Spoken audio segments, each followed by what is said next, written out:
right, hey, how's it going? Nick over here at Rockstar Garage. We are going to talk about the new GRDLOC build Alter Ego.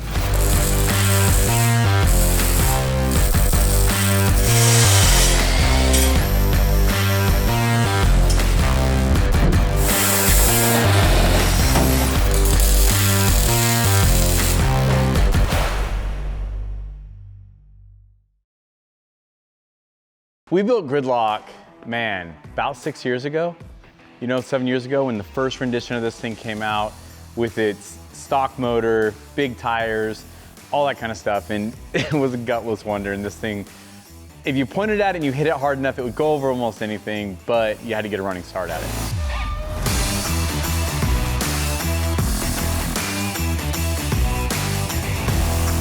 Then we went into the new phase, what you know of the GRDLOC now, you see on social media everywhere, and that has a supercharged Cadillac in it, a lot of power.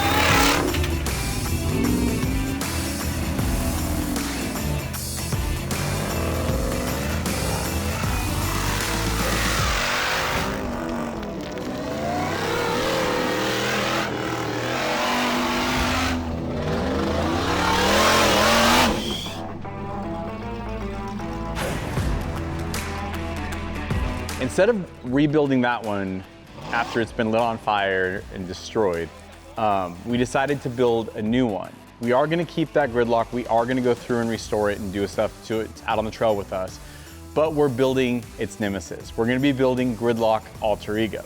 Now the cool thing about GRDLOC Alter Ego is they're gonna live together, they're gonna be on the same page, all that kind of stuff. You're gonna have GRDLOC, you're gonna have Alter Ego.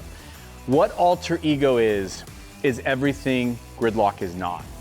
It is in the way of its true LCOG, wider, longer rear steer, Dana 80s front and rear, bigger horsepower. GRDLOC is a 4.4 supercharged Cadillac. This is a 6.2 supercharged variant that you can find in like the Z06 Corvette or the CTS, things like that. So kind of going into the build aspect of this, I wanted a longer wheelbase than I had in that GRDLOC because although I have a 46-inch tire and it's a 120-inch wheelbase, my breakover between my tires is no different than a four-door JKU stock. So with this one, 128, I'm gonna be a lot longer in the way of my breakover is gonna be better when I'm trying to get over things my 46s or 44s aren't gonna hit before I'm loaded. To kind of put that into comparison, 128 inches is 4 inches less than what Rock Buggy is right now. And Rock Buggy is a little too long on some things. I get stuck on my belly. The axles on this are a Dana 80. Now, a Dana 80, the reason I went with that is because 14 bolts are great in Rock Buggy and what you're doing there with the 5.3 and that LT motor. But with this one, I wanted a little bit more ring gear on it, which is you're gonna get that in a Dana 80. I'm losing the pinion support like you would have in a 14 bolt, but with the Dana 80, I'm getting a bigger ring. I'm also getting a bigger axle overall, which I'm liking with that. Front and rear steer, East Coast Gear Supply went through and put like the best of everything in. Yukon spool, 538 gear ratio, 40 spline inner outer, 1550 Branix in there. The one thing that's different about this build than Rock Buggy though, is it has East Coast Gear Supply's new 40 spline lockout. Now, that to me is revolutionary because no one in this industry really has a lockout that you can manually unlock and lock that is a 40 spline. East Coast builds some pretty cool stuff. We are gonna run an Atlas in this. I think we're gonna be running the same thing that Rock Buggy is running, a 4.3-to-1. We are gonna be running a Maximum Off-Road 4L80 manual valve body, just like we're running in GRDLOC and in Rock Buggy. That is tried and true.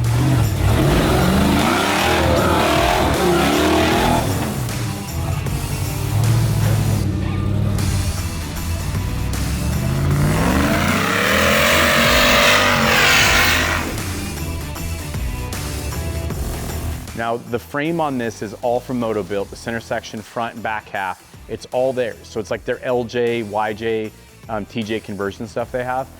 That aluminum body you see on the back of Alter Ego is actually from Moto-Built as well. They stretched my tub 15 inches, which gave me the space for the stretch, where I couldn't do that in the old GRDLOC because my tires would have been sticking outside my body too far. We are gonna be running 16-inch coilovers. They are gonna be internal bypass. It's gonna be all that good stuff. We did boat side it, but we also kept the steps. I like steps on a Jeep. I like armor on a Jeep. I like fenders on a Jeep. I like all those things because that's what a Jeep is. If you start taking all those things away, then it's kind of more of a juggy or a Jeep buggy, they say, than really a Jeep. So that's kind of why you typically see when I build something like that, I build a full body version.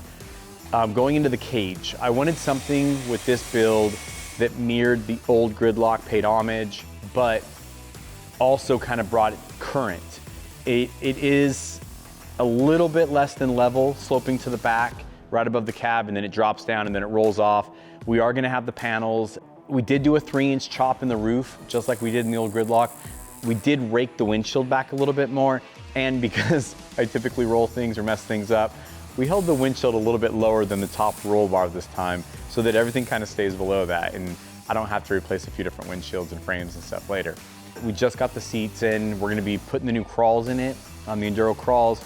They were nice enough to give us the bases before they assembled them so we can build our own mounts so that these things sit super low. The cage on this thing is really cool in the way that we've done a lot of sloping tubes on it so that you have a lot of head space in this, even though we've taken 3 inches out. The seats sit super low, and we've pushed everything back so that the seat can actually recline if you want to, if you're out there on the trail and something happens and you need to take a little nap. The hood, we chopped 3 inches out of the hood, make it high line. We took their YJ fenders from Moto-Built, chopped those all up to fit the CJ, and then also sloped them in the front to fit the CJ grill. Now the CJ grill, I love the CJ grill, but I also have an issue with how tall it is. I don't like how tall those grills are, I never have. So what I did on this one is we took 3 inches of the height out and shrunk it down, but we didn't lose any of the characteristics of the CJ grill. We also tapered it on the bottom and kind of moved it in a little bit. So we're gonna keep the original grill, but it's a lot smaller than you would usually find, but the actual inserts are the same height as normal. Massive radiator in there from Mishimoto. I am putting the radiator in the front this time in front of the engine because it is very loud in the Bug, but it does run really cool. It's nice, like 180 degrees all the time. When you see this thing at SEMA, you're going to see the shell, suspension, drivetrain, everything in this, but we are going to save the wiring and the plumbing till after SEMA.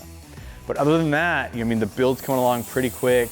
We're right in the body work end of it. We're hoping to spray this thing with Patriot Liner first week of October. This is the build Alter Ego. If you haven't seen it on social media, it is on the GRDLOC page. They're gonna share a page. I'm not starting a new page. But if you have any questions or anything, make sure you pin it, ask us about it.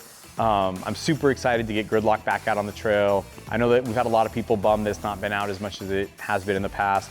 The original GRDLOC's gonna be coming out too, so you're gonna see that out there, and we're just gonna have out there. It's gonna be a big party.